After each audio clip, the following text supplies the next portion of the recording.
What's up, mother lovers? Okay, so I'm gonna make an announcement.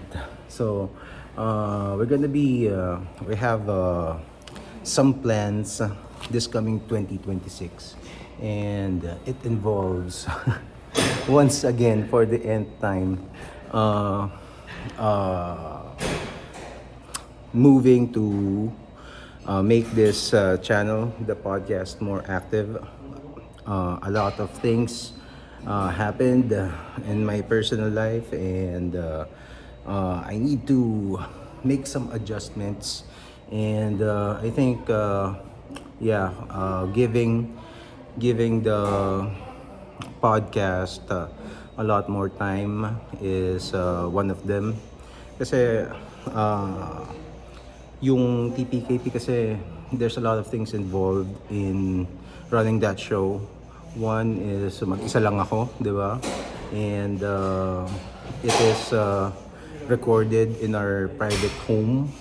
So it's a little tough pag nagkaroon ng sunod-sunod na mga bagay na pangyayari, and it's a lot of times yun yung unang nagi-give up eh.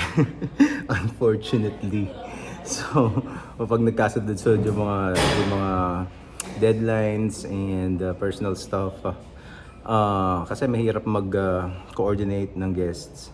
And doon naman sa commentary stuff, it's a little easier kasi solo lang yon, but sometimes it's not really, sometimes wala dun yung puso ko talaga eh.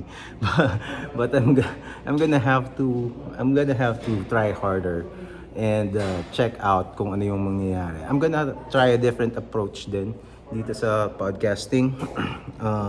Secret na muna yon. But finally, I have decided to separate TPKP, yung podcast doon, yung regular podcast, to a separate channel. Yung mga commentaries, gumawa na ako ng bagong channel for it.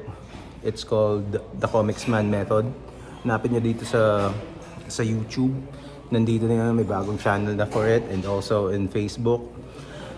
May isang video na doon, but since busy ngayong holiday season, next year natin raratsadahin yon. Nandun na yung politics and commentaries. Kasi I think the viewers of the podcast and the commentaries ng politics are very different. So, yung difference na yon, I think, parang messed up the algorithm of this channel. So, hopefully we can still fix it. Kasi sayang naman tong channel na to. Ito talaga yung original eh. So, hopefully, malaman ko kung ano dapat gawin to fix the algorithm. But also, meron pa akong isang channel doon sa mga hindi nakakaalam. Meron tayong Comics Man Jamcast. Hindi nyo alam. Maaaring hindi nyo nalalaman na naggagawa ako ng reaction videos sa mga P-pop idols. It's very fun. I find it very entertaining to do that kind of content. There's a separate community doon sa TPKP Jamcast. Mga fans ng Beanie, fans ng SB19.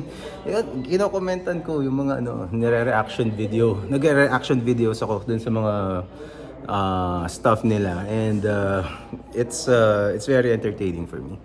And parang nung ginagawa ko yun, it's like parang pahinga doon sa mga masasalimuot na mga bagay sa politika. It's kind of my guilty pleasure and happy pill. So it's those are the 3 channels that I'm working on sa YouTube. Hopefully magawa ko yung changes sa TPKP, kasi sayang talaga yung nasimulan if I just stop. I think there's a lot more doon sa mga regular na nanonood ng TPKP. I'm sure you understand what I'm trying to say. It's I think the kind of conversations that we have there is important. Hindi siya, it's unlike, I still believe, even though there are many local podcasts na nagtatakal ng mas seryosong topics, ng mas niche na topics. I think TPKP is still unique and has its own feel at saka diskarte. Okay, so I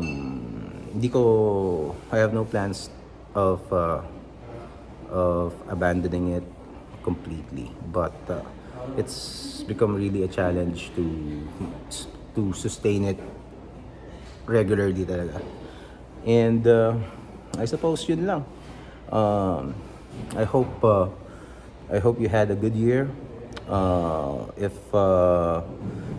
hindi masyado, that's fine. Kasi ano ba talaga yung what's a year? Nagdi-divide ba talaga yung January 1? What difference does it make? Right? But I suppose it's okay din na parang meron kang batayan ng kung kailan nagsisimula ang mga bagay-bagay, 'di ba? But every day is a new year. Every day is a fresh opportunity to start, and yeah, do it every day kasi hindi naman kailangang hintayin yung new year para gumalaw. Okay, but it's a good time to reflect. Okay, and 2026, let's take it by the throat. Okay, eto.